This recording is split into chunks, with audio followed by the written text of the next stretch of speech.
BCCI నేతృత్వంలో ఏర్పడిన cricket జట్టును టీమిండియాగా అభివర్ణించకూడదని, ఈ మేరకు ప్రసార భారతికి ఆదేశాలు ఇవ్వాలని దాఖలైన పిటిషన్పై దేశ సర్వోన్నత న్యాయస్థానం సుప్రీంకోర్టు ఆగ్రహం వ్యక్తం చేసింది. ఇలాంటి పిటిషన్లతో కోర్టులపై భారం మోపొద్దంటూ పిటిషనర్కు చురకలంటించింది. అయితే న్యాయవాది రీపక్ కన్సల్ ఈ ప్రజా ప్రయోజన వ్యాజ్యాన్ని దాఖలు చేశారు. బీసీసీఐ అనేది ప్రైవేట్ సంస్థ అని, దాని నేతృత్వంలోని క్రికెట్ జట్టును భారత జాతీయ జట్టు అని, టీమిండియా అని పిలవడం ప్రజలను తప్పుదోవ పట్టించడమేనని పిటిషనర్ పేర్కొన్నారు. ఇలా పిలవడానికి కేంద్రం నుంచి కూడా అనుమతులు లేవని వాదించారు. ఈ క్రమంలోనే దీనిపై విచారణ చేపట్టిన సుప్రీం ధర్మాసనం పిటిషనర్పై ఆగ్రహం వ్యక్తం చేసింది. బీసీసీఐ నేతృత్వంలోని క్రికెట్ జట్టును టీమిండియా అనే పేరుతో పిలిస్తే వచ్చిన సమస్య ఏంటని ప్రశ్నించింది.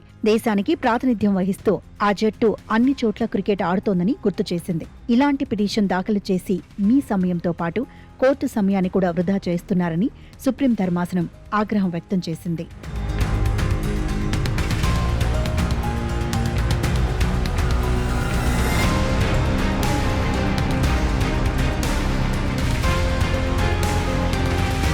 అయితే ప్రైవేట్ సంస్థ అయిన భారత క్రికెట్ నియంత్రణ మండలి ఎంపిక చేసే జట్టును టీమిండియా జాతీయ జట్టు అని పిలవకూడదని న్యాయవాది రీపక్ కన్సాల్ ఇటీవలి ఢిల్లీ హైకోర్టులో పిటిషన్ దాఖలు చేశారు. ప్రభుత్వంతో సంబంధం లేని బీసీసీఐ ఎంపిక చేసిన జట్టుకు దేశం పేరు వాడుకోకూడదని పిటిషన్లో పేర్కొన్నారు. ప్రసార్ భారతి తన కార్యక్రమాల్లో క్రికెట్ జట్టును టీమిండియా అని ప్రస్తావిస్తూ వ్యాఖ్యలు చేయకుండా ఆదేశాలు ఇవ్వాలని కోరారు. అయితే ఈ పిటిషన్ను ఢిల్లీ హైకోర్టు కొట్టివేసింది. దేశం పేరు, జాతీయ చిహ్నాల వాడకం కేవలం ప్రభుత్వానికే పరిమితం కాదని, ఇలాంటి పిటిషన్లతో కోర్టు సమయాన్ని వృధా చేయవద్దని మందలించింది.